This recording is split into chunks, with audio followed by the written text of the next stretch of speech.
லூக்கா 4ஆம் அதிகாரம் 4வது வசனம். லூக்கா 4வது வசனம்.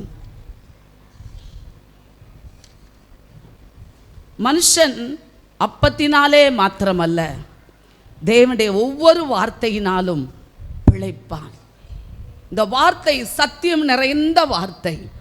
இந்த சத்தியம் நம்மை விடுதலை ஆக்குகிற வார்த்தை. இந்த சத்தியத்தை எந்த அளவு எனக்குள் நான் தக்க வைக்கிறேனோ, எந்த அளவுக்கு இந்த வார்த்தையின் படி நான் நடக்கிறேனோ, நான் பிழைப்பேன். நான் பிழைப்பேன். அல்லது நான் ஒரு குற்றுயிராய் வாழ தொடங்கி விடுவேன். இந்த பூமியில ஒரு குற்றுயிராய் இருப்பேன். என்னால் வாழ முடியாது. எனக்கு சமாதானத்தை கொடுக்கிற வார்த்தை தேவனுடைய வார்த்தை, மகிமையான வார்த்தை. இந்த வார்த்தை என்னை விடுதலையாக்குகிற வார்த்தை, என்னை தேற்றுகிற வார்த்தை, என்னை எச்சரிக்கிற வார்த்தை, என்னை உருவாக்குகிற வார்த்தை, என்னை ஆற்றுகிற வார்த்தை, என்னை கனம் பண்ணுகிற வார்த்தை. இந்த வார்த்தையினால் தேவ பிள்ளைகளை இந்த காலை வேளையில நாம் நிரம்பி இருக்கும் போது இந்த வார்த்தையின் மூலமாய் நாம் ஜெயம் எடுப்போம். ஹல்லேலூயா, ஹல்லேலூயா, ஹல்லேலூயா. வார்த்தை இல்லாமல், என்னாலே அல்லாமல் நீங்கள் ஒன்றும் செய்ய முடியாது. எதையுமே நாம் செய்ய முடியாது. எதையுமே செய்ய முடியாது. என் தேவனுடைய வார்த்தை அவ்வளவு மகிமை நிறைந்த வார்த்தை. இந்த வார்த்தையினால் நான் நிரம்பிக்கொண்டே இருக்க வேண்டும். ஆகவேதான் பவுல் சொல்லுகிறார், கிறிஸ்து இயேசுவை அறிகிற அறிவினால் நான் நிரப்பப்பட வேண்டும். நான் நிரப்பப்பட வேண்டும். அவருடைய வார்த்தையின் மேன்மைக்காக எல்லாவற்றையும் நஷ்டமும் குப்பையுமாக எண்ணுகிறார். எல்லாம் எனக்கு குப்பை. மேன்மை, படிப்பு, அந்தஸ்து, உயர்வு எல்லாம் குப்பை. அவரை அறிகிற அறிவு, அவரை யார் என்பதை நான் அறிந்து விட்டால் ஒரு போதும் அவரை நான் விட்டு விலகவே மாட்டேன்.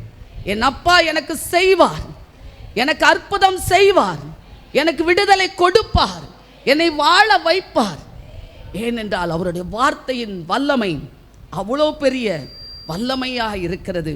இது பிழைக்க வைக்கிற வார்த்தை, பிழைக்க வைக்கிறது. பாவத்துக்கு மரித்து நீதிக்கு பிழைக்க வைக்கிற வார்த்தை.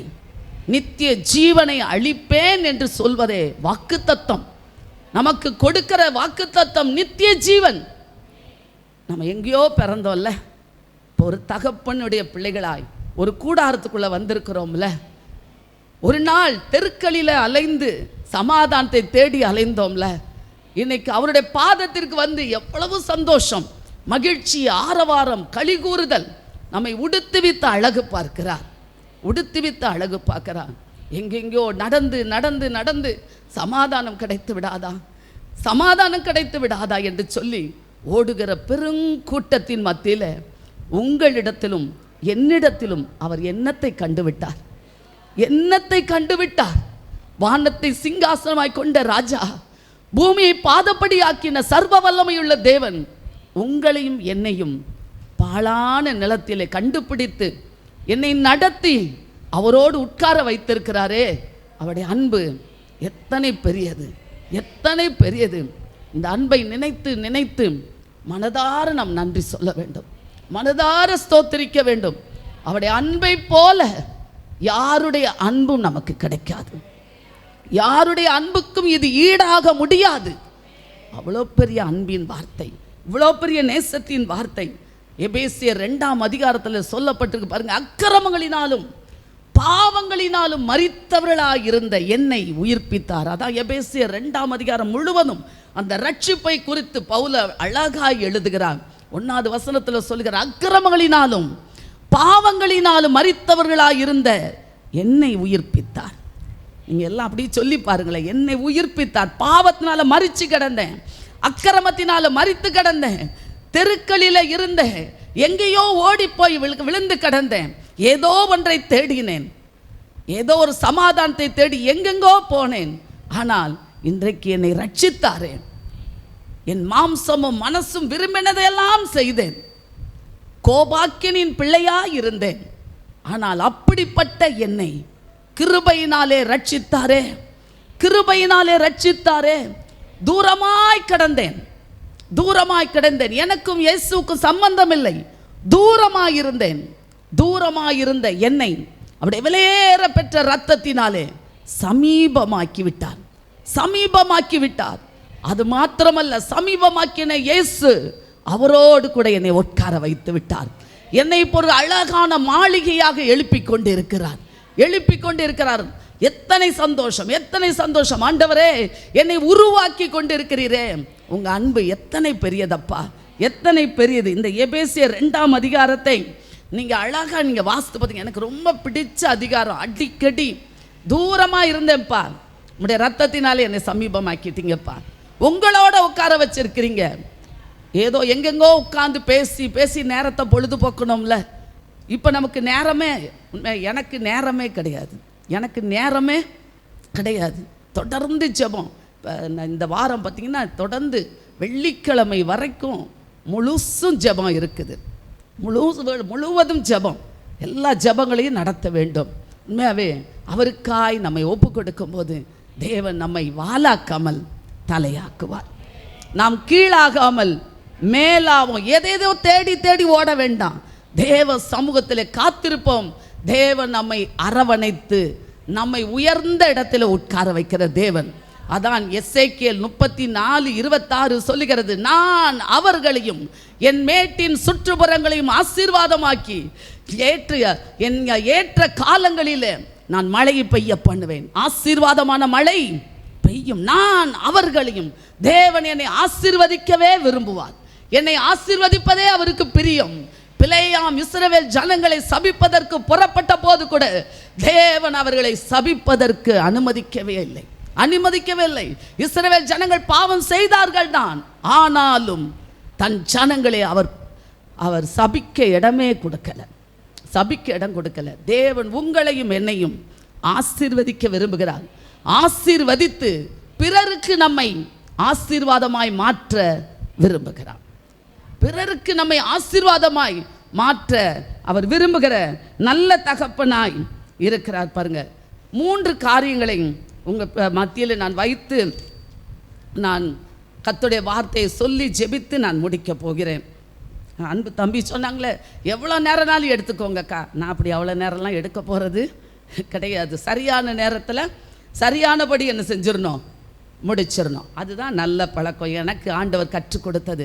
ஆகவே 3 காரியங்களை நாம் சொல்வேன். இந்த வார்த்தை விசேஷித்தமான வார்த்தை. மனுஷன் அப்பத்தினால மாத்திரமல்ல, தேவனுடைய ஒவ்வொரு வார்த்தையினாலும் அவன் பிழைக்கிறான். அப்போ பிழைக்க வைக்கிற வார்த்தை முதலாவது விடுதலை கொடுக்கிற வார்த்தையாய் கடந்து வருகிறது. விடுதலை ஆக்கும் வார்த்தை நம்முடைய வாழ்க்கையில் ஒரு விடுதலையை கொடுக்கிறது. பாவத்திலிருந்து, சாபத்திலிருந்து, பிசாசின் கட்டுகளிலிருந்து, பில்லிசூனிய கட்டுகளிலிருந்து, அந்தகாரத்திலிருந்து, அந்நிய வல்லமைகளிலிருந்து தேவன் என்னை விடுதலை ஆக்குகிறார். அவர் என்னை விடுதலை ஆக்குகிறார். வருத்தப்பட்டு பாரம் சுமக்கிறவர்களே, நீங்கள் எல்லாரும் என்னிடத்தில் வாருங்கள், நான் உங்களுக்கு இளைப்பாறுதல் தருவேன். அவர் இளைப்பாறுதல் கொடுக்கிற நல்ல தகப்பன், நல்ல தகப்பன். அவருடைய வார்த்தையின் வல்லமை நாம் வேதத்தில் ஒவ்வொரு பகுதியாய் நாம் வாசிக்கும் போது அவரை போல நல்ல தேவன் ஒருவருமே இல்லை. நல்ல ஒரு அரை மணி நேரம், உண்மையாகவே எனக்கு அந்த அரை மணி நேரம் ஜெபம்தான் என்னுடைய ஊழியமாக இருக்கிறதுனாலே, ஜெப ஊழியமாக இருக்கிறதுனாலே ஜெபத்தை நான் அதிகமாய் முக்கியப்படுத்துவது உண்டு. ஜெபம் இல்லாமல் ஒன்றுமே செய்யவே முடியாது. ஜெபிக்கிறவனிடத்துல தேவ வல்லமை பெருகி கொண்டே இருக்கும், தேவ அன்பு பெருகி கொண்டே இருக்கணும். மனம் திரும்புதலுக்கு ஏற்ற கனியை ஒரு ஜெபிக்கிற பிள்ளை கொடுத்து கொண்டே இருக்கணும். எனக்குள்ளாய் சகோதரன் சொல்லும்போது சொன்னாங்க, கோபமும் ஒரு என்ன சொன்னாங்க, கவனிக்கலையோ? நான் பின்னாலேருந்து கவனிச்சுட்டு இருந்தேன். கோபம் என்ன சொன்னாங்க?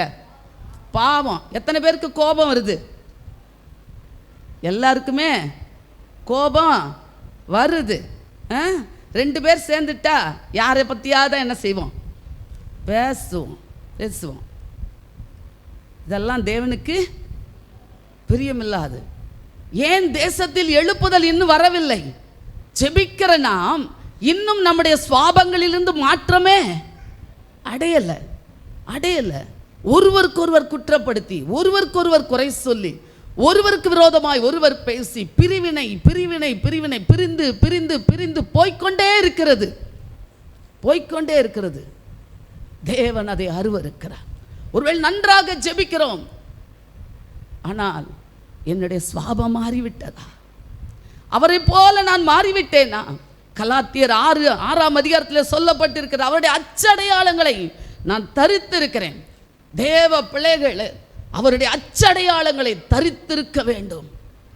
அவருடைய பரிந்து பேசலை தரித்திருக்க வேண்டும். அவருடைய பாடுகளை தரித்திருக்க வேண்டும். அவருடைய அன்பை தரித்திருக்க வேண்டும். ஏன் ரோமர் 5:5 சொல்லப்பட்டிருக்கு, மேலும் நமக்கு அருளப்பட்ட பரிசுத்த ஆவியினாலே தேவ அன்பு ஊற்றப்பட்டிருக்கிறது. ஜெபிக்கிற பிள்ளைகளுக்குள்ளாய் ஊற்றப்பட்டது என்னது? அன்பின் ஆவி. இந்த அன்பின் ஆவி எனக்குள்ளே இருந்தால் இந்த இடத்தில் இருந்து பேசும்போது குற்றப்படுத்துகிற ஆவி வரவே வராது. எந்த சபையை குறித்தோ ஊழியர்களை குறித்தோ ஊழியர்களை குறித்தோ நான் பேசவே முடியாது. நான் பேசிக்கொண்டிருந்தேன் என்றால் எனக்குள் இருக்கிற ஆவி என்ன ஆவி? ஆண்டவரே, எங்களை ஒரு விசை பரிசுத்தப்படுத்துங்கப்பா. தாவீது சவுலுடைய சால்வையின் ஓரத்தை தான் வெட்டினார். அவருடைய மனம் அடித்துக் கொள்கிறது, ஐயோ, அபிஷேகம் பண்ணப்பட்டவருடைய சால்வையை நான் தொட்டு விட்டேனே. அவரை விட்டு பரிசுத்த ஆவியானவர் விலகின போது கூட தாவீது பயப்படுகிறார். கடைசி வரைக்கும் சவுலின் மேல் கை வைக்கவே இல்லை. அன்பாய் என் ஆண்டவர் எனக்கு கற்றுக் கொடுத்தது, நீ எந்த நபரை குறித்தும் குற்றப்படுத்திடவே கூடாது. நீ ஒருபோதும் ஜட்ஜாய் மாறிவிடவே கூடாது. நீ எப்பொழுதும் லாயராதானா இருக்கணும். ஜட்ஜி என்ன செய்வாரு சொல்லுங்க? தீர்ப்பு கொடுப்பாரு. லாயரு பரிந்து பேசிக்கிட்டே இருப்பாரு. அவன் தப்பே பண்ணியிருப்பான், ஆனால் என்ன செய்வான்? பரிந்து பேசிக்கிட்டே இருப்பான். எப்படியாவது தன்னுடைய ஆளை என்ன செய்யணும்? விடுதலை ஆக்கணும். தேவ பிள்ளைகளே, உங்களையும் என்னையும் இயேசு கிரயத்துக்கு கொண்டு விட்டார். கிரயத்துக்கு கொல்லப்பட்டிருக்கிறோம். அதான் 1 கொரிந்தியர் 6:20, கிரயத்துக்கு கொல்லப்பட்டீர்களே, உங்கள் சரீரத்தினாலும் ஆவியினாலும் தேவனை மகிமைப்படுத்துங்கள். இந்த சரீரத்தின் அவயங்கள் எல்லாம் அவருடையது. இந்த அவயவம் தவறான வார்த்தைகளை பேசக்கூடாது. இவைகளால் நான் தேவனை மகிமைப்படுத்த வேண்டும். அதே இது 1 கொரிந்தியர் 7ஆம் அதிகாரத்தில் சொல்லப்பட்டிருக்கிறது. கிரயத்துக்கு கொல்லப்பட்ட நீங்கள் மனுஷனுக்கு அடிமையாயிராதீங்க, மனுஷனுடைய போக்குக்கு போயிடாதீங்க என்று ஆண்டவர் கற்றுக் கொடுக்கிறார். நான் கிரயத்துக்கு கொல்லப்பட்டிருக்கிறேன். எனக்கு ஒரு விலை கொடுத்திருக்கிறார். இரத்தத்தினால் நான் மீட்கப்பட்டிருக்கிறேன். மீட்கப்பட்ட நான் என் தேவனுடைய சாயலை நான் தரித்து கொள்ள வேண்டும். எப்படிப்பட்ட ரட்சிப்பு! இந்த ரட்சிப்பு சாதாரணமான ரட்சிப்பா? இந்த ரட்சிப்பை சாதாரணமாக எண்ணி விடாதீர்கள். தயவு செய்து கோடி கோடியா என் ஜனம் அழிகிறது, என் ஜனம்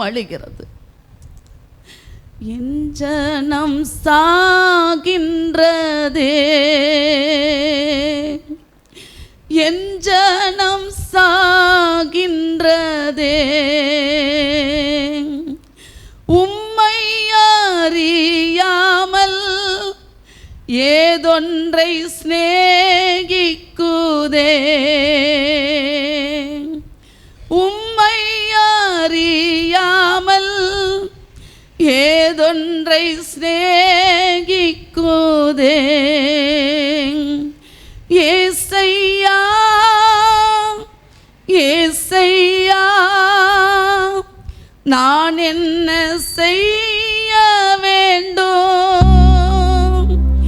ஏசையா ஏசையா, நான் என்ன செய்ய வேண்டும்? இந்த காலை வேளையில இந்த பாடலை என் ஆண்டவர் எனக்கு கொடுக்கும் போது நான் என்ன செய்யணும்? ஆண்டவர் என்னை பார்த்து, என் ஜனம் அழிகிறது, என் ஜனம் அழிகிறது. இன்னும் என்னை அறிந்த ஜனங்கள் தங்களுக்குள்ளே கடித்து கடித்து பட்சித்து அழிகிறார்களே. கோடி கோடியாய் ஜனங்கள் அழிவின் பாதையில ஓடிக்கொண்டிருக்கிறார்கள், நரகத்தை நோக்கி ஓடிக்கொண்டிருக்கிறார்களே. ஆனால் என் ஜனமோ தங்களுக்குள் கடித்து பட்சித்து அழிகிறார்களே. எழுப்புதலை கொண்டு வர முடியவில்லையே. இந்த பாடலை நான் அப்படியாய் கதறி கதறி நான் அடிக்கடி இந்த பாடலை பாடுவதுண்டு. அடிக்கடி இந்த பாடலை நினைத்து நினைத்து பாடுவேன். தேவ பிள்ளைகளே, விடுவிக்கப்பட்ட நான், விடுதலையை பெற்றுக்கொண்ட நான், என் மூலமாய் விடுதலை செல்ல வேண்டுமே, ஜனங்களை விடுவிக்க வேண்டுமே. நானே இன்னும் விடுதலை இல்லாமல் வாழ்ந்து கொண்டிருப்பேன் என்றால் எனக்கு இந்த ரட்சிப்பு தெரியும், விடுதலை தெரியும். ஆனால் இன்னும் எனக்குள்ளாய் போராடி கொண்டிருக்கிறதே, இந்த சுவாபங்கள் என்னை விட்டு போக மாட்டேங்கிறதே. ஆண்டவரே, என்னை மன்னிச்சிருங்க ஆண்டவரே. அது இந்தோ அறியாமலோ நான் செஞ்சிட்டேன்ப்பா, நான் பாவத்தில் இருந்துட்டேன் ஆண்டவரே, என்னை மன்னிச்சிருங்க ஆண்டவரே. இந்த கோபத்தை விட முடியல, எரிச்சலை விட முடியல, புறங்குறுதலை விட முடியல ஆண்டவரே. ஆண்டவரே தகப்பனே, அருவருப்பான காரியங்களை விட முடியல. இந்த செல்போன் பாவத்திலிருந்து எனக்கு விடுதலை இல்லை ஆண்டவரே, என்னை மன்னிச்சிருங்க ஆண்டவரே, என்னை மன்னிச்சிருங்க ஆண்டவரே. ஆண்டவர்கிட்ட கேட்க கேட்க ஆண்டவர் நம்மை விடுவிக்கிற நல்ல தகப்பன். ஒரு பரிசேயன் வீட்டுக்கு இயேசு சாப்பிட போகிறார். அதான் லூக்கா 8ஆம் அதிகாரம் 36லேருந்து 50 வரைக்கும் அந்த பகுதி சொல்லுகிறது. அந்த இடத்துல ஒரு பாவியான ஸ்திரீ அந்த வீட்டுக்கு வருகிறாள். பரிசேயன் வீட்டில் நல்ல ஆகாரத்தை இயேசுக்கு தயார்படுத்தி கொடுத்து அவர் உட்கார்ந்திருக்கிறார். ஆனால் ஒரு பாவியான ஸ்திரீ இயேசுக்கு முன்னால கூட வரல, இயேசுக்கு பின்னால அவருடைய பாதங்களுக்கு பின்னாக நின்று அவள் கண்ணீர் வடிக்கிறாள், அவருடைய பாதத்தை முத்தம் செய்கிறாள், தன் தலைமயிரினால் துடைக்கிறாள், துடைத்து கொண்டிருக்கிறார். பரிசேயன் சொல்கிறார், இவர் பாவியான ஸ்திரீயாச்சே, பாவியான ஸ்திரீ. நாம கூட சில வேளைகளில் இவங்க அப்படிப்பட்டவர்கள், இவங்க பாவி, இதெல்லாம் இவங்களாம் முன்னேற முடியாது, தீர்ப்பு கொடுத்துக்கிட்டே இருக்கும். அந்த பரிசேயன் சொல்கிறான், இவள் பாவியாகிய ஸ்திரீ, பாவியாகிய ஸ்திரீ. யாரையும் அற்பமா எண்ணக்கூடாது, யாரையும் அசட்டை பண்ணிவிடக்கூடாது. ஏழை பணக்காரர்கள், படித்தவர்கள் படிக்காதவர்கள் யாராயிருந்தாலும் எவரையும் அற்பமா எண்ணுவதற்கு எனக்கு தகுதி கிடையாது, தகுதி கிடையாது. ஒரு அருமையான தெரு பெருக்கிற ஒரு ஸ்திரீ தெருவை பெருக்கி கொண்டு பல வருடங்களுக்கு முன்பாக இருக்கும்போது அவர்கள் தண்ணீர் வாங்கி கொடுக்கும்போது, அந்த நாட்களில் பார்த்தீங்கன்னா நம்ம டம்ளரில் கொடுத்தோம்னா அவங்க கையில் தான் வாங்கி குடிப்பாங்க, கையை கழுவிட்டு அந்த கையில் தான் வாங்கி குடிப்பாங்க. அப்போ நான் சொன்னேன், ஏன் கையில் வாங்குறீங்க? உங்களுக்குள் ஓடுகிற ரத்தமும் சிவப்பு ரத்தம் தான், என் சரீரத்தில் ஓடுறதும் சிவப்பு ரத்தம் தான். என் தகப்பன் பரம தகப்பன் அவருடைய ரத்தத்தினால் என்னை விலைக்கு வாங்கி இருக்கிறார். ஆகவே நான் கொடுக்கிற பாத்திரத்தில் நீங்கள் தண்ணீர் குடியுங்கள், நீங்கள் வீட்டுக்குள் வாருங்கள் என்று சொல்லி அவர்களை அழைத்து அவர்களுக்கு ஆண்டவரை பற்றி சொன்னேன். தேவ பிள்ளைகளே, அது சாதாரணமாக ஆரம்பிக்கப்பட்ட நாள், இன்றைக்கு வரைக்கும் இந்த ஜெப ஊழியத்தை தேவன் விரிவாக்கி இருக்கிறார் என்றால் தேவனுக்கு நான் நன்றி சொல்லாமல் இருக்கவே முடியாது, முடியாது. ஆத்துமாக்களை தேவன் அனுதினமும் வீட்டுக்குள் கொண்டு வந்து கொண்டிருக்கிறார். எல்லாம் இயேசுவை அறியாத ஜனங்கள் பாவத்தோடு, பிசாசின் போராட்டத்தோடு, பில்லி சூனிய கட்டுகளோடு, கண்ணீரோடு உள்ளே வரும்போதே தேவன் விடுதலை ஆக்குகிறார், உள்ளே வரும்போதே விடுதலை ஆக்குகிறார். அநேகர் வீட்டு வாசலுக்குள் கூட வர முடியாமல் அலறுகிறார்கள். அந்த எதிரில் இருக்கிற மரத்துக்கிட்டே நின்றுட்டு வர முடியாது, உள்ளே வர முடியாது என்று சொல்லுவார்கள். இது தேவன் கொடுத்த கிருபை அல்லவா? ஜனங்கள் விடுதலை ஆகிறார்கள். அப்படியே ஜெபக்குழுவில் இணைவார்கள். அவர்களுக்கு அழகாக போதித்து அவர்களை நல்ல ஒரு ஜெப வீரர்களாய் மாற்ற வேண்டும் என்ற பாரத்தோடு செயல்படுகிறோம். தேவ பிள்ளைகளை, இந்த காலை வேளையில் கர்த்தருடைய வல்லமை நம்முடைய மத்தியில் இறங்கி வரும். இன்றைக்கு இறங்கி வரும். எல்லா பாவத்தின் வல்லமைகளை அது சுட்டரிக்கும். நாம் ஜெபிக்கிற பிள்ளைகளுக்குள்ளாக இருக்கிற ஜென்ம சுவாபங்களை அது சுட்டரிக்கும். ஜென்ம சுவாபம் சுட்டரிக்கப்பட்டே ஆகணும். அது இருக்கிற வரைக்கும் எனக்குள் எழுப்புதல் கிடையாது. சொல்லுங்க, அது இருக்கிற வரைக்கும் எனக்குள் எழுப்புதல் கிடையாது. கூடி ஜெபிச்சிருவோம். அதிகாலையில் ஜெபிக்கிறேனா, மணிக்கணக்காய் ஜெபிக்கிறேனா, கதறி ஜெபிக்கிறேனா, அதிகாலையில் 4 மணிக்கு 5 மணிக்கு 3 மணிக்கு எழுந்து ஒரு 2 மணி நேரம் கதறுகிறேனா? ஜெபிக்க முடியலையே. இங்கேயே நான் எத்தனையோ பேரிடம் கேட்கும்போது, அக்கா என்னால் ஜெபிக்க முடியல, சொல்லுகிற நபர்கள் தான் இருக்கிறீர்கள். உண்மையா? ஜெபிக்க முடியலை. ஆனால் கூடி நம்ம ஜெபிக்கும் போது என்ன செய்கிறோம்? ஜெபிக்கிறோம். ஆண்டவர் தனித்து ஜெபிக்கிறவராக இருக்கிறார். அவரோடு இருக்கிறவர்களாய் மாற வேண்டும். விடுதலை பெற்ற ஒவ்வொரு தேவ பிள்ளைகளும் தேவனோடு சஞ்சரிக்கிறவர்களாய் 1 மணி நேரமாவது ஜெபிக்கிறவர்கள், அந்தரங்கத்தில் ஆடுகிறவர்கள், அந்தரங்கத்திலே கதறி ஜெபிக்கிறவர்களாய் ஒவ்வொரு தேவ பிள்ளைகளும் மாற வேண்டும். அப்பொழுதுதான் என்னை விடுவித்த என் தேவன் என் மூலமாய் அநேகரை விடுதலை ஆக்குவார். என்னுடைய வாயிலிருந்து புறப்படுகிற வார்த்தைகள் கிருபை நிறைந்ததாய் இருக்கும். அது உப்பால் சாரமேறினதாய் இருக்கும். அதுதான் வேதம் சொல்லுகிறது. லூக்கா 4ஆம் அதிகாரத்தில் சொல்லப்பட்டிருக்க அவருடைய வார்த்தைகள் கிருபை நிறைந்ததாய் இருக்கிறது. அந்த வார்த்தைகளை பார்த்து ஆச்சரியப்படுகிறார்கள்.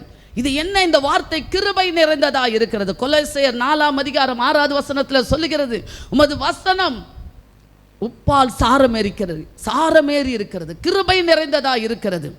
ஆண்டவரே, என்னுடைய வார்த்தைகள், நான் மற்றவர்களை தேற்றக்கூடிய வார்த்தைகள், அவருடைய பாவங்களை சுட்டிக்காட்டி அவர்களை வேதனைப்படுத்துவதை காட்டிலும் ஆவியானவர் சபைகளுக்கு சொல்லுகிறதை காதுள்ளவன் கேட்க கடவன். ஆண்டவர் சபைகளுக்கு பேசும்போது சொல்வார், நல்ல கிரியைகள் எல்லாம் சொல்லி முடிச்சுட்டு, ஆனாலும் உன்னிடத்தில் ஒரு குறை உண்டு. எவ்வளவு அன்புள்ள தகப்பன்! அவருடைய வார்த்தையின் வல்லமையை பாருங்க. நம்மனா என்ன சொல்லியிருப்போம்? எல்லா குறையும் சொல்லிட்டு கடைசியில் தான் என்ன செய்வோம்? அதை நினைக்கவே மாட்டோம். ஆனால் இயேசு அப்படிப்பட்டவர் அல்ல. எல்லா நிறைவை சொல்லிவிட்டு சொல்லுகிறார், உன்னிடத்தில் ஒரு குறை உண்டு. அந்த ஒரு குறையை சொன்ன உடனே பாருங்க, ஆதியிலே கொண்டிருந்த அன்பை விட்டாய் என்று சொல்லி அவர் சொல்லுகிறார். நிறைய பிரயாசப்படுறப்பா, நிறைய காரியங்கள் செய்கிறார். ஆனால் ஏன் சமூகத்தில் உட்காந்துருக்கிற நேரம் எவ்வளோ நேரம்ப்பா நீ உட்காந்துருக்க? என்னோடு எவ்வளோ நேரம் பேசுகிற? என்னோட உனக்கு பேசுறதுக்கு டைம் இல்லாமல் நீ ஓடுறியே. அப்படி ஓடாதன்ட்டு நம்மை அவர் பலப்படுத்துகிற நல்ல தகப்பனாய் இருக்கிறார். நான் ஆண்டவரிடத்தில் எப்பொழுது சொல்ல, ஆண்டவரே, குறைந்தது அதிகாலையில் 2 மணி நேரம் ஜெபிக்காமல் நான் எந்த ஊழியத்துக்கும் என்ன செய்ய மாட்டேன், போகவே மாட்டேன். தேவ சமூகத்தில் ஜெபம் இல்லாமல் முழங்கி விடலாம்.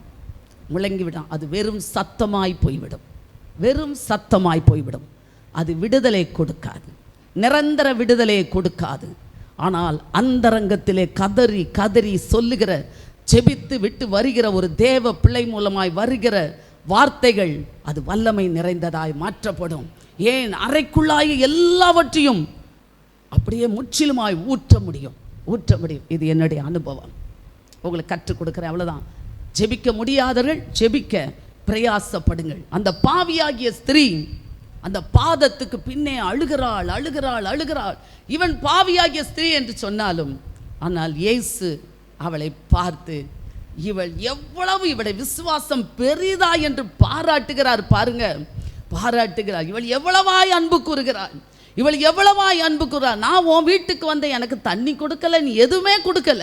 ஆனால் என் பாதத்தில் தன் கண்ணீரை விட்டு தன்னுடைய தலைமயிரால் என்ன செய்கிறாள்? இவள் துடைக்கிறாளே. இவள் எவ்வளவு அன்பு கூறுகிறாள். அவளை பார்த்து சொல்லுகிறான், உன் விசுவாசம் உன்னை ரட்சித்தது. சமாதானத்தோட இப்போ தேவ பிள்ளைகளே, இந்த காலை வேளையில் தேவ சமூகத்தில், ஆண்டவரே, இந்த பாவத்தை விட முடியலப்பா, ஆண்டவரே, இந்த அக்கிரமத்தை என்னால் விட முடியல, ஆண்டவரே, என்னை மன்னிங்கப்பா என்று கேட்கும்போது ஆண்டவர் சொல்கிறார், சமாதானத்தோட போ, உன் விசுவாசம் உன்னை ரட்சித்தது. அது போலதான் லூக்கா 19ஆம் அதிகாரம் 3வது வசனத்தில் இயேசு எப்படிப்பட்டவரோ என்று சொல்லி ஒரு மனிதன் தேடி வருகிறான்.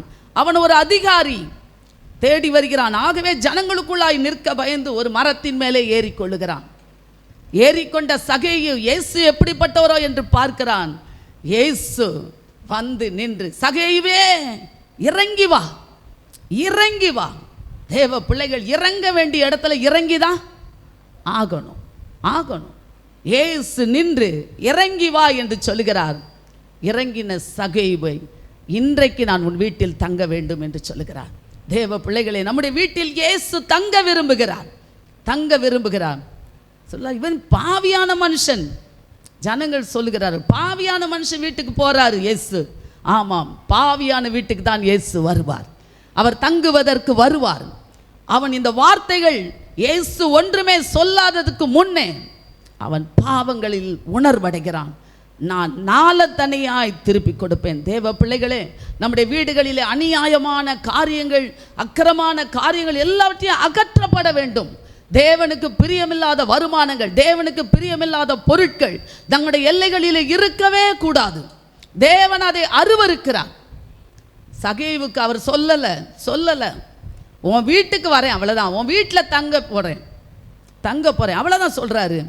ஆனால் இயேசு அந்த வீட்டிற்கு வரும் முன்பதாகவே அவன் தன்னுடைய பாவங்களை உணர்ந்து எல்லாவற்றையும் அறிக்கை செய்கிறான். அறிக்கை செய்த சகேவை பார்த்து இயேசு சொல்கிறார், இந்த வீட்டுக்கு ரட்சிப்பு வந்ததுன்றாரு. முதல்ல இன்றைக்கு உன் வீட்டுக்கு நான் என்ன செய்வேன், வரேன், தங்குவேன்னு சொல்கிறாரு. இப்போ சொல்கிறாரு, இந்த வீட்டுக்கு ரட்சிப்பு வந்துருச்சு. ஆமாம், நம்ம வீட்டுக்கும் பொருளுக்கும் என்ன செய்ய வேணும், ஒரு ரட்சிப்பு வேண்டும். தேவையில்லாத வருமானங்கள், தேவையில்லாத அருவருப்புகள், தேவையில்லாத காட்சிகள் நம்முடைய எல்லைகளில் என்ன செய்யக்கூடாது, இருக்கவே கூடாது. நான் ரட்சிக்கப்பட்டுட்டேன், அபிஷேகம் பண்ணப்பட்டுட்டேன், ஜெபிக்கிறேன். தேவன் விரும்புவது பரிசுத்தம். பரிசுத்தம் இல்லாமல் ஒருவனும் தேவனை தரிசிப்பதில்லை. நீதியின் மேல் தாகமுள்ளவர்கள் பாக்கியவான்கள், அவர்கள் தேவன் திருப்தி ஆவார்கள். திருப்தி எங்க கிடைக்கும்? நீதி. எவ்வளவு நீதி என் வாழ்க்கையில் இருக்கிறதோ எனக்கு ஒரு திருப்தி கட்டாயம் இருக்கும். என் வீட்டுக்கு ஆண்டவர் சொல்ற, இந்த வீட்டுக்கு ரட்சிப்பு வந்தது.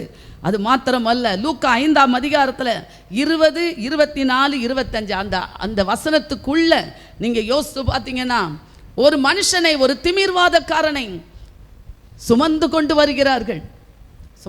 வருகிறார்கள். இயேசு ஜெபிக்கிறவருடைய விசுவாசத்தை பார்க்கிறார். ஒருவேளை இந்த காலை வேளையில், ஆண்டவரே என் வீட்டில் இவங்க ரட்சிக்கப்படல ஆண்டவரே, துணிகரமான பாவத்தில் இருக்கிறாங்கப்பா, தேவனுக்கு பிரியமில்லாத காரியங்களை செய்து கொண்டு இருக்கிறாங்கப்பா என்று சொல்லி நம்ம நினைக்கலாம். ஆனால் இயேசுவிடத்துல விசுவாசத்தோடு நம்ம ஜெபிக்கும் போது இயேசு அவர்கள் விசுவாசத்தை கண்டு அவர் சொல்லுகிறார், உன் பாவங்கள் உனக்கு மன்னிக்கப்பட்டதுங்கிறாரு. இந்த பாவத்தை மன்னிக்கிறதுக்கு இவருக்கு என்ன அதிகாரம்? அது குறை சொல்லுகிறவர்கள் ஒரு கூட்டம் இருக்கதான் செய்வார்கள். அந்த குறை சொல்லுகிற கூட்டங்களை குறித்து பேசுவதற்கு நேரமே நம்ம எடுக்கக்கூடாது. இயேசு அதை கண்டு கொள்ளவே இல்லை. உன் பாவங்கள் உனக்கு மன்னிக்கப்பட்டது, அவ்வளவுதான். பாருங்க, பாவத்தினாலே வந்த ஒரு வியாதி இவனுக்கு இப்பொழுது பாவமும் மன்னிக்கப்படுகிறது, வியாதியும் என்ன செய்கிறது, சுகமாகிறது. சொல்லுகிறார், உன் படுக்கையை எடுத்துக்கொண்டு உன் வீட்டுக்கு போ. அந்த பகுதியெல்லாம் நீங்கள் வாசித்து குறித்து வச்சுக்கிட்டீங்கன்னா நீங்கள் வீட்டில் போய் பாருங்க. உன் படுக்கையை எடுத்துக்கொண்டு உன் வீட்டுக்கு போ. அப்போ அது வரைக்கும் அவன் எப்படி பல இடங்களில் என்ன செஞ்சிருக்கிறான், சுற்றி கொண்டு வந்திருக்கிறான். உன் வீட்டுக்கு போ. அவன் பாருங்க, உடனே படுக்கையை எடுத்துக்கொண்டு தேவனை மகிமைப்படுத்துகிறான். இந்த மத்தியான வேளையில், ஆண்டவரே எனக்கு ஒரு அற்புதத்தை செய்யுங்க ஆண்டவரே, நான் வீணாய் அலைந்து திரிந்தது போதும் ஆண்டவரே, உங்க சமூகத்திலே நான் காத்திருப்பேன் ஆண்டவரே, எனக்கு ஒரு விடுதலை வேண்டும். பாவத்திலிருந்து விடுதலை, வியாதியிலிருந்து விடுதலை, பிசாசின் போராட்டத்திலிருந்து எனக்கு ஒரு விடுதலை வேண்டும் ஆண்டவரே, என் ஜென்ம சுவாபத்திலிருந்து எனக்கு ஒரு விடுதலை வேண்டும் ஆண்டவரே, நான் விழித்திருந்து ஜெபிக்கணும் ஆண்டவரே, விடுதலை ஆக்குகிற வார்த்தை எனக்குள் வரட்டும் ஆண்டவரே. ஒரு விசை இந்த காரியங்களுக்காய் இப்போ நம்ம எல்லாம் ஆண்டவர்கிட்ட கேட்க போகிறோம். ஆண்டவரே, நம்முடைய என் பாவங்களை நினைத்து, நம்முடைய அக்கிரமங்களை நினைத்து நம்ம அழுது விடுதலைக்காய் ஆண்டவரே எல்லாம் ஒரு நிமிஷம் முழங்கால் படியிட்டு நாம் தேவனுடைய முகத்தை நோக்கி பார்க்க போகிறோம். தவறான பழக்க வழக்கத்திலிருந்து எனக்கு ஒரு விடுதலை வேண்டும் ஐயா. சமாதானத்தை தேடிய வருகிற ஜனங்களுக்கு என் கர்த்தாவே, என் திருச்சபைக்கு வரும்போதே ஒரு விடுதலை வேண்டும் ஆண்டவரே. கேட்போமா? ஹல்லேலூயா, ஹல்லேலூயா. தகப்பனே, உம்முடைய வார்த்தை விடுதலை கொடுக்கிற வார்த்தை ஆண்டவரே. இதோ உள்ளே வந்திருக்கிற பிள்ளைகளுக்கு எந்தெந்த காரியங்களில் விடுதலை வேண்டுமோ ஆண்டவரே, இப்பொழுது ஒரு விடுதலை கொடுப்பீராக, விடுதலை ஆக்குகிற ஒரு அபிஷேகம், கட்டுகளை அறுக்கிற அபிஷேகம், நுகங்களை முறிக்கிற அபிஷேகம் ஆண்டவரே இந்த வேளையில வருவதாக, ஆண்டவரே வருவதாக. உயிர்ப்பிப்பீராக, உயிர்ப்பிப்பீராக ஆண்டவரே. ஒவ்வொருவரையும் தேவனுடைய பிள்ளைகளாய் மாற்றுங்கப்பா, மாற்றுங்க, மாற்றுங்க.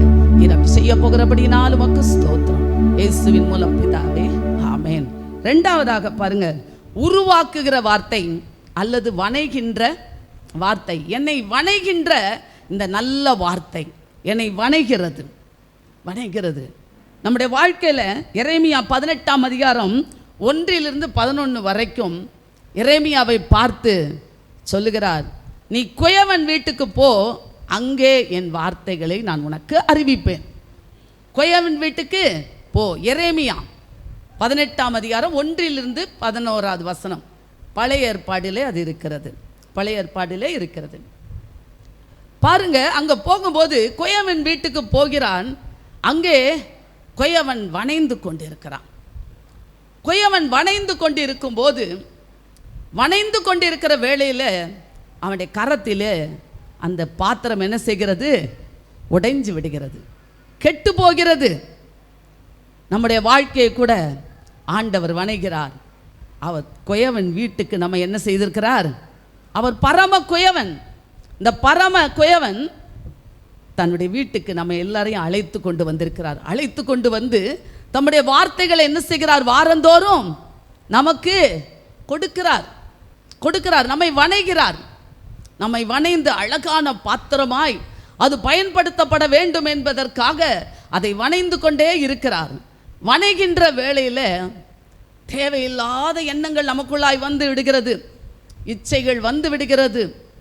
கற்பாறையில் விழப்பட்ட நிலம் போல இருக்கிறோம், முள்ளுள்ள நிலத்தில் விதைக்கப்பட்டவைகள் போல இருக்கிறோம், வழியோரமாய் விதைக்கப்பட்டது போல மாறிவிடுகிறோம். அப்பொழுது ஒரு பின்மாற்றம் வந்து விடுகிறது, பின்மாற்றம் வந்து விடுகிறது. அவருடைய கரத்தில் இருக்கும்போதே நான் கெட்டு விடுகிறேன், அவருடைய கரத்தில் இருக்கும்போதே நான் கெட்டு போய் விடுகிறேன். கெட்டு போன என்னை அவர் தூக்கி போடவில்லை, அவர் தூக்கி போடவில்லை. அவர் மறுபடியும் தம்முடைய வார்த்தையை அனுப்புகிறார். தம்முடைய வார்த்தையை அனுப்பி அனுப்பி எப்படியாவது இந்த பிள்ளையை உருவாக்கி விட வேண்டும், இந்த பிள்ளையை வணைந்து விட வேண்டும். ஒரு நாள் எனக்காக பிரித்தெடுக்கப்பட்ட பிள்ளை இன்னைக்கு தூரமாய் போகிறது, பின்வாங்கி போகிறது. இல்லை, நான் விட்டுவிடக்கூடாது, இந்த பிள்ளையை விட்டுவிடக்கூடாது என்று சொல்லி அவரும் பிரயாசப்பட்டுக்கிட்டே இருக்கிறார். தன்னுடைய விலையேற பெற்ற இரத்தத்தினால் ஒரு குயவன் அந்த மண் எதனால் இந்த பாத்திரம் உடைந்தது என்று சொல்லி அதில் இருக்கிற கல்கள் எல்லாத்தையும் பொறுக்கி போட்டுவிட்டு மறுபடியும் தண்ணீர் ஊற்று அவன் குலைப்பது போல இயேசு தம்முடைய விலையேற பெற்ற இரத்தத்தினால் நம்மை மறுபடியுமாய் அவர் வணைய தொடங்குகிறார். பிதாவிடத்தில் 1 யோவான் 2ஆம் அதிகாரம் 1வது வசனத்தில் அவர் பிதாவினிடத்திலே பரிந்து பேசுகிறார். தன் இரத்தத்தை ஏந்தினவராய், பிதாவே இந்த ஒரு விசை அப்பா, இந்த ஒரு விசை மன்னிச்சிருங்கப்பா, மன்னிச்சிருங்க. இவளுக்காக நான் விலையேற பெற்ற இரத்தத்தை நான் சிந்திருக்கிறேன் என்று சொல்லி அவர் அப்படியே கதறுகிறார், பரிந்து பேசுகிறார், பரிந்து பேசிக்கொண்டிருக்கிறார். லூக்கா 22ஆம் அதிகாரத்தில் 54 62 வசனத்துக்குள்ள பேதுருடைய சம்பவம் வருகிறது. லூக்கா 22 54 62 வரைக்கும் இயேசுவை அவரை கைது பண்ணி கொண்டு போகிறார்கள். பேதுரு தூரத்திலே பின் சென்றான் என்று போடப்பட்டு, இயேசுவின் அருகாமையில் இருந்த பேதுரு இப்பொழுது தூரத்திலே பின் சென்றான் என்று வேதம் சொல்லுகிறது. அந்த இடத்துல வந்த ஸ்திரீ, நீயும் அவளோடு இருந்தவன் தானே? இல்லை, அவரை அறியேன். சபிக்கிறார், சத்தியம் பண்ணுகிறார். எத்தனை ஒரு வேதனை பாருங்க. ஒரு பேதுரு, இந்த கல்லின் மேல் என் சபையை கட்டுவேன், பாதாளத்தின் வாசல்கள் உன்னை மேற்கொள்வதில்லை என்று சொன்ன இரட்சகர் இப்பொழுது அதே பேதுரு மறுதலிக்கிறார். இயேசு கொண்டு போகப்பட்டு கொண்டு இருக்கிறார். கொண்டு போகப்படுகிற வேளையில் இயேசு திரும்பி பார்த்தார் என்று சொல்லி வேதம் சொல்லுகிறது. அந்த வசனத்தை மட்டும் வாசிமா. 62 பாருமா. 22 லூக்கா 22 62 இயேசு திரும்பி பார்த்தார். வாசிக்கலையா? போதும். திரும்பி பேதுருவை நோக்கி பார்த்த உடனே பேதுரு மனம் கசந்து அழுகிறார். ஐயோ, நீ மறுதலிப்பாய், சேவல் கூவதற்கு முன்பதாக என்னை 3 தரம் மறுதலித்து விடுவாய் என்று சொன்னாரே. இந்த வார்த்தைகளை நினைவு கூர்ந்து மனங்கசந்து அழுகிறார். மனங்கசந்து அழுகிறார். அவர் அழுது எப்படிலாம் அழுதிருப்பார், எப்படிலாம் அழுதிருப்பார். அவர் அழுது அழுது தன் வாழ்க்கையை ஒப்பு கொடுத்திருப்பார். இயேசுவே எனக்கு இறங்கிடுமே, அழுதிடும் எந்தன் சத்தம் கேளுமே, வடியும் எந்தன் கண்ணீர் துடைக்க ஒரு முறை என்னை நோக்கி பாருமே. இயேசுவே எனக்கு இறங்கிடுமே, அழுதிடும் எந்தன் சத்தம் கேளுமே,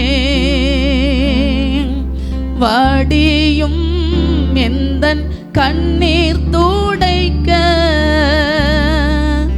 ஒரு முறை என்னை நோக்கி பாருமே.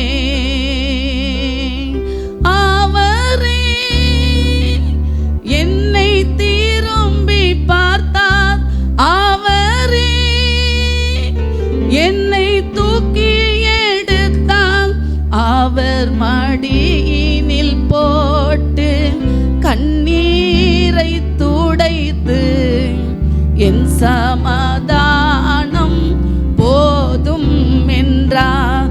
அவர் மடியினில் போட்டு கண்ணீரை துடைத்து என் சமாதானம் போதும் என்றார். இயேசுவே எனக்கு இறங்கிடும்பா. இந்த ஒரு விசை, இந்த ஒரு விசை ஆண்டவரே, ஒரு விசை அழுதிடும் நம்முடைய கண்ணீரை துடைக்கும்படியாய்.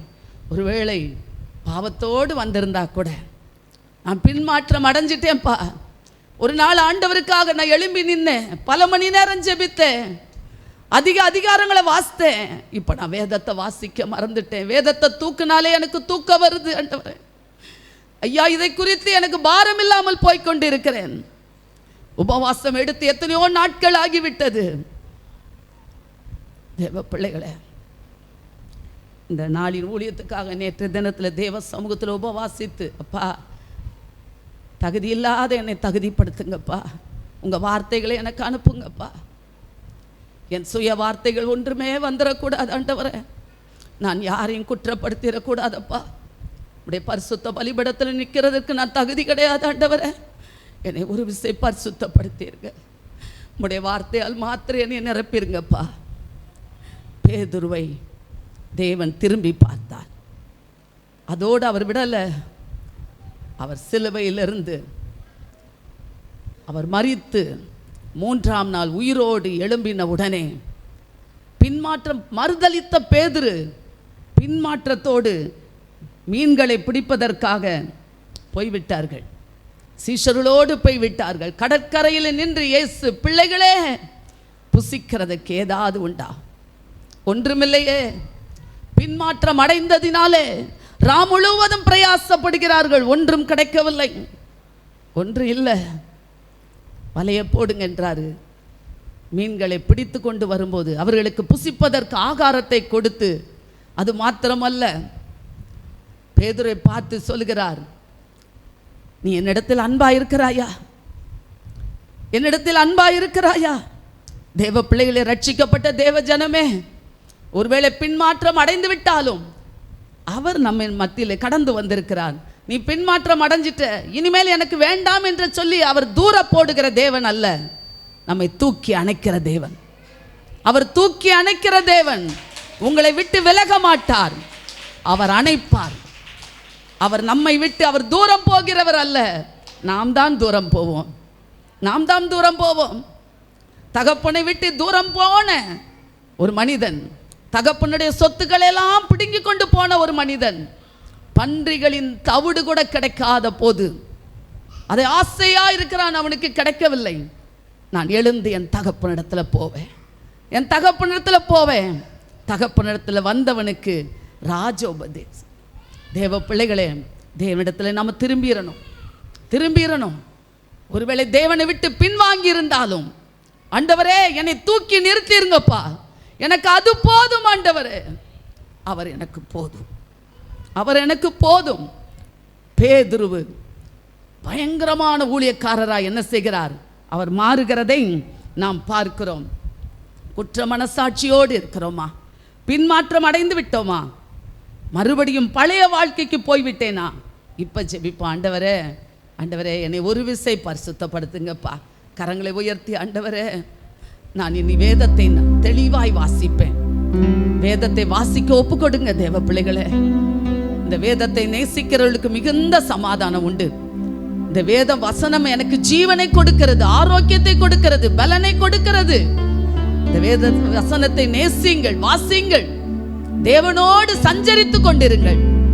அப்பா நீர் எவ்வளவு நல்லவர். உடைய பிள்ளைகளை நீர் கைவிடுகிற தேவன் அல்லப்பா. பிள்ளைகளை விட்டு விலகுகிற தேவன் அல்லப்பா. உமக்கு நன்றி அப்பா. நன்றி ஆண்டவரே, நன்றி. இயேசுவின் மூலம் பிதாவே, ஆமென். மூன்றாவதாக அவருடைய வார்த்தைகள் அதிகாரத்தோடு வருகிற வார்த்தைகள். அவருடைய வார்த்தைகள் எப்படிப்பட்ட வார்த்தைகள்? அதிகாரத்தோடு வரும். அது லூக்கா 4ஆம் அதிகாரம் 32வது வசனத்தில் சொல்கிற இவருடைய வார்த்தைகள் அதிகாரத்தோடு வருகிறது. இவருடைய உபதேசம் அதிகாரமாக இருக்கிறது. பரிசேயருடைய வார்த்தைகள் போல அல்லவே. தேவ பிள்ளைகளே, இயேசு பரிசுத்தராய் இருக்கிறார், பிதாவின் சித்தத்தை நிறைவேற்றுகிறார்.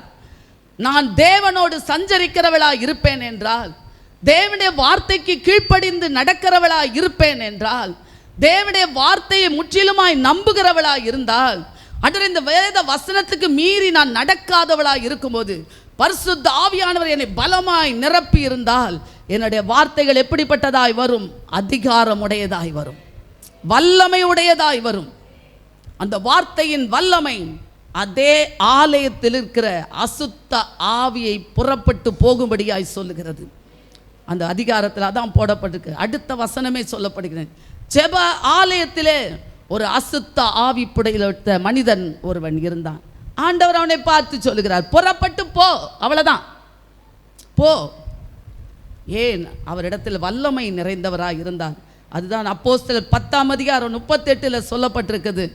அப்போஸ்தலர் 10:38, நசரேயனாகிய இயேசுவை தேவன் பரிசுத்த ஆவியினால் வல்லமையினாலும் அபிஷேகம் பண்ணினார். தேவன் அவருடனே கூட இருந்தபடினால் அவர் நன்மை செய்கிறவராய், பிசாசின் வல்லமையில் அகப்பட்ட யாவரையும் சுகமாக்குகிறவராய், குணமாக்குகிறவராய் சுற்றி திரிந்தார். தேவ பிள்ளைகளே, நமக்கு அதிகாரம் இல்லாமல், பரிசுத்தம் இல்லாமல், பரிசுத்த ஆவியின் நிறைவில்லாமல், நம்முடைய ஜென்ம சுவாபம் அழிக்கப்படாமல், நம்ம எத்தனை கிராமங்கள், எத்தனை ஊழியர்கள் செய்தாலும், நம்ம எப்படி சுற்றி வரும்போது சத்ரு நம்ம மேலே கையை வச்சிருவான். சத்ரு நம்முடைய குடும்பத்தை பாழாக்கி போட்டுருவான். ஆனால் தேவ ஆவியானவரால் நான் நிரம்பி இருப்பேன் என்றால், பரிசுத்தத்தால் நிரம்பி இருப்பேன் என்றால், அவருடைய வார்த்தையின் வல்லமையினால் நான் நிரம்பி இருப்பேன் என்றால், சத்ரு என்னை தொட முடியாது. அவனுக்கு அதிகாரம் இல்லை. அவன் அதிருவான், என்னை கண்டு பயப்படுவான். ஏன்? என்னுடைய ஜீவன் அவருக்குள் மறைந்து கொள்ளும். அதான் வேதம் சொல்லுகிறது. என்னுடைய ஜீவன் குளோரியா இருக்க மாட்டாங்க, குளோரி இயேசுக்குள் மறைந்து கொள்ளுவாங்க. அல்லது குளோரி தான் தெரியும், என் சுயம்தான் தெரியும், என் சுயத்தினால் ஒன்று முடியாது. இயேசு என்னில் வெளிப்பட வேண்டும், இயேசு என்னில் வெளிப்பட வேண்டும். இயேசுவை போல ஆண்டவரே நான் மாறணும். ஆண்டவரே இயேசுவை போல நான் மாறணும். ஆண்டவரே அந்த கிருபையை தாங்கப்பா, அந்த கிருபையை தாங்க. ஆண்டவர்கிட்ட கேட்கணும். கேட்க கேட்க ஆண்டவர் என்னை பரிசுத்தப்படுத்துவார். இந்த பாவத்தை விட்டு இந்த விடுதலை பெற முடியல, இந்த காரியத்தில் எனக்கு விடுதலை இல்லை, உடனே ஒரு உபவாசத்தை போடணும். ஆண்டவர் சமூகத்தில் காத்திருக்கணும், அரைக்கதவை பூட்டணும், அவருடைய பாதத்தில் அமரணும், வேத வசனத்தை வாசிக்கணும். உபவாசத்தை போட்டுட்டு எங்கேயும் சுற்றிட்டு இருக்கக்கூடாது. உபவாசம்னு சொல்லிடுவோம், என்ன செய்வோம் சொல்லுங்க, அதை மட்டும் சொல்லுங்க. எங்கேயும் போகக்கூடாது. உபவாசம்னு சொல்லிட்டாலே அறைக்குள்ளே என்ன செஞ்சிடணும்? கதவை பூட்டிடணும். என்னுடைய பழக்கம், இன்னைக்கு உபவாசம் எடுக்க போகிறேன்னா ஒரு நிருபத்தை எடுத்துக்குவேன். ஒரு எபேசியர், அது ஒரு ரோமர், ஏதாவது ஒரு நிருபம். ஆண்டவரே அதுக்கு ஒரு வாரத்துக்கு முன்னாலேயே, ஏன்னா ஒரு முக்கியமான காரியத்துக்கு உபவாசம் இருக்க போகிறேன் என்றால் ஆண்டவரத்தில் சொல்லுவேன், ஆண்டவரே நான் எடுக்கணும்ப்பா, இதுக்கு கிருபை தாங்க, அந்த நாளில் வீணான நபர்கள் எல்லைக்குள்ளே வரக்கூடாது ஆண்டவரே, நான் இத்தனை மணிக்கு நான் உட்கார போகிறேன் ஆண்டவரே, உங்களுடைய வேத வசனத்தை நான் வாசிக்கணும்ப்பா, இந்த வேத வசனம் என்ன சொல்லுதோ அதுக்கு எல்லாத்துக்கும் நான் கீழ்ப்படியணும் ஆண்டவரே, ஒப்பு கொடுத்து அந்த அதிகாரம் முழுசும் அந்த நாள் முழுவதும் மாலை 4 மணி வரைக்கும் ஆண்டோடைய பாதத்தில் அமர்ந்து அதை வாசிக்கவும் ஜெபிக்கவும் ஆவியிலே நிரம்பவும் என்னை அர்ப்பணிக்கவும் செய்ய செய்ய செய்ய தேவனுடைய வல்லமை என்ன செய்து கொண்டிருக்கும், இறங்கி கொண்டே இருக்கும். அப்படிப்பட்டவர்களாய் நாம் என்ன செய்யப்பட வேண்டும், மாற்றப்பட வேண்டும். இந்த காரியத்தில் பாருங்க, இப்போ ஆண்டவர் விரும்புகிறார், பரிசுத்த ஆவியானவரை குறித்து இப்பொழுது பேசுகிறார். அதான் யோவான் 16ஆம் அதிகாரம் 13வது வசனம். அதில் பார்த்தீங்கன்னா யோவான் 16ஆம் அதிகாரம் 7லேருந்து நீங்கள் 14 வரைக்கும் குறித்து கொள்ளுங்க. அப்போ சத்திய ஆவியானவரை குறித்து அவர் பேச தொடங்குகிறார். பரிசுத்த ஆவியானவர் பாவத்தை குறித்தும் நீதியை குறித்தும் கண்டித்து உணர்த்துகிறவர் என்று சொல்லுகிறார். உங்கள் பாவங்களை குறித்தும் நீதியை குறித்தும் நியாய தீர்ப்பை குறித்தும் ஆவியானவர் எனக்குள் இருந்து அவர் சும்மா இருக்க மாட்டார். நான் ஏதாவது தேவையில்லாத வார்த்தை பேசுனேன்னா, க்ளோரி இதை பேசாத அப்படின்னு சொல்லி என்ன செய்வார், இங்கேருந்து அவர் சொல்லுவார். அது என் காதுகள் கேட்கணும். வலதுபுறம் சாயும் போதும் இடதுபுறம் சாயும் போதும் வழி இதுவே என்று சொல்லுகிற சத்தம் என் காதுகள் கேட்கணும். இங்கிருந்து பேசுவார், உணர்த்துவார். என்னுடைய ஆவியிலே அவர் உணர்த்தி கொண்டே இருப்பார். அதுதான் வசனம் சொல்லுகிறது. 13வது வசனத்தில்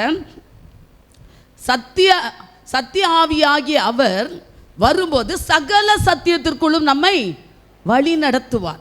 சகல சத்தியத்திற்குள்ளும் இந்த வேத வசனத்தின் முழுவதும் என்னென்ன காரியங்கள் எப்படி செய்ய வேண்டும் என்று சொல்லி என்னை அவர் நடத்துகிறவராய் இருக்கிறார். வரப்போகிற காரியங்களையும் நமக்கு அறிவிப்பார்.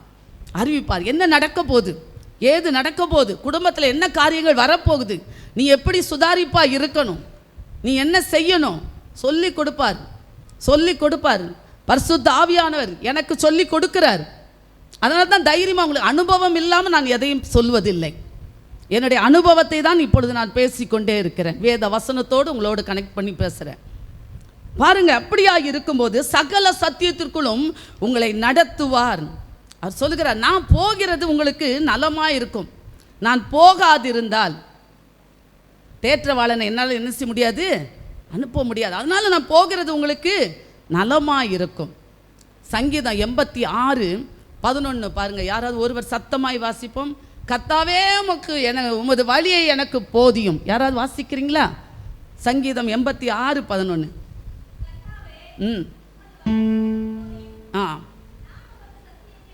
நான் உமது சத்தியத்திலே நடப்பேன், நான் உமது நாமத்திற்கு பயந்திருக்கும்படி என் இருதயத்தை ஒருமுகப்படுத்தும். எனக்கு இந்த வசனம் முந்தானத்து வாசிக்கும் போது ரொம்ப பிடித்தது. கர்த்தாவே எனக்கு உமது வழியை போதியும், உமது சத்தியத்திலே நான் நடப்பேன், உமது நாமத்திற்கு பயந்திருக்கும்படி என் இருதயத்தை ஒருமுகப்படுத்தும்.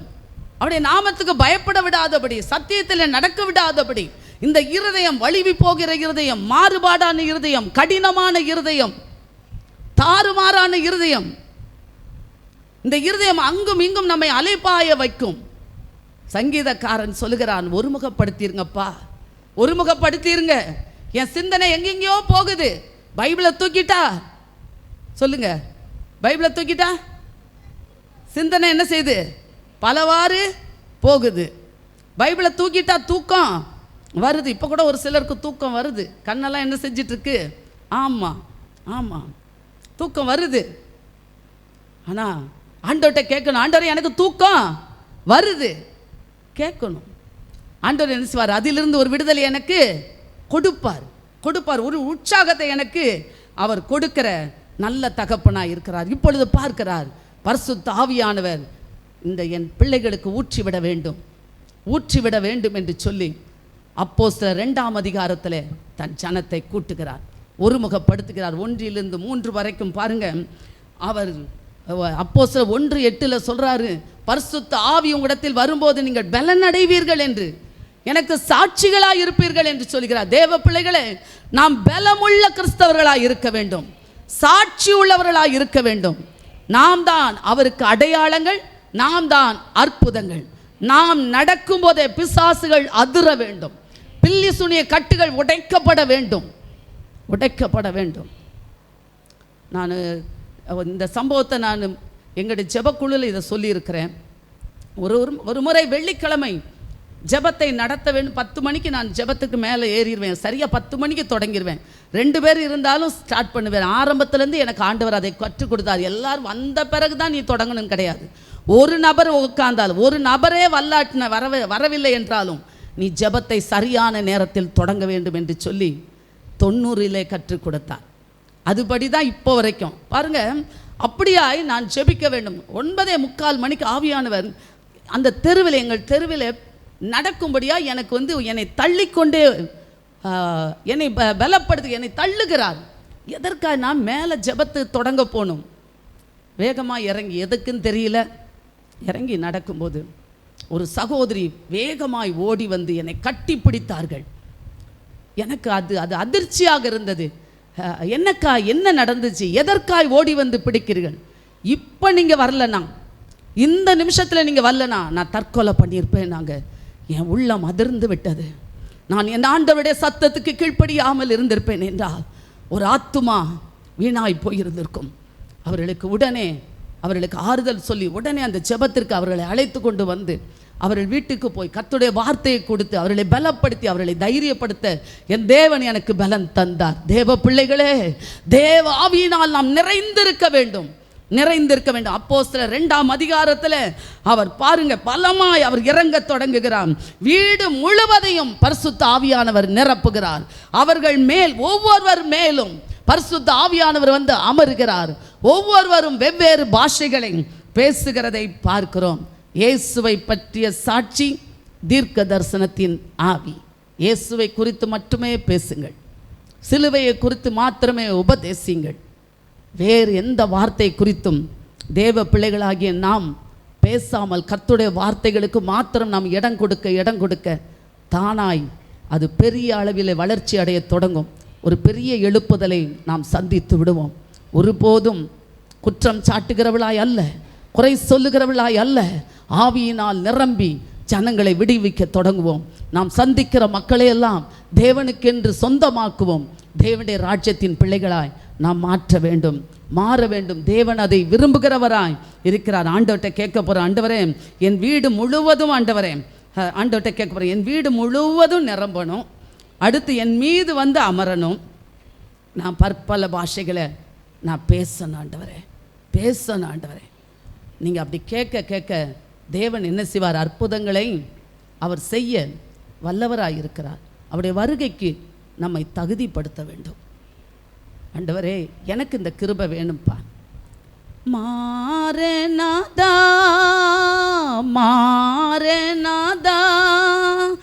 துதிகன மகிமை உமக்குத்தானே, துதிகன மகிமை உமக்குத்தானே. ஆமென் இயேசுவே வாரும், ஆமென் இயேசுவே வாரும்.